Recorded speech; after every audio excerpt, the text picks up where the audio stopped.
Hello guys, welcome to my another blog. আজি মই আপোনাৰ কাৰণে আৰু এটা ভিডিঅ' এটা লৈ আনিছোঁ চেণ্ট্ৰ কাৰৰ। গাড়ীখন চালক মই খুব কমতে গাড়ীখন বিক্ৰী কৰিম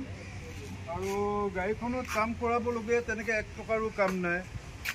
আৰু গাড়ীখন যিকোনো মানুহে ল'লে লগতে আমি ট্ৰান্সফাৰটো কৰাই দিম আৰু ইনক্লুডিং যদি কোনোবাই বিচাৰে যে মই নিজে আহিব নোৱাৰোঁ মোক গাড়ীখন ডেলিভাৰী দি দিয়ক তেন্তে আমি ডেলিভাৰীও দি দিম কিন্তু ডেলিভাৰী দিয়াৰ আগতে তেখেতে এডভান্স এটা পেড কৰিব লাগিব আৰু যদি কেনেবাকৈ তেখেত যদি গাড়ীখন ল'ব নোৱাৰে তেন্তে আমি সেই এডভান্সটো ঘূৰাই দিব নোৱাৰোঁ কাৰণ কি যিটো অহা যোৱা যিটো খৰচা হ'ব সেইখিনি আমি কাটি কিনে থৈ ল'ব লাগিব আৰু তাৰপিছত গতিকে আপোনালোকে এটা ৱাকাৰৰুম লৈ লওক ফ্ৰিজ লৈ লওক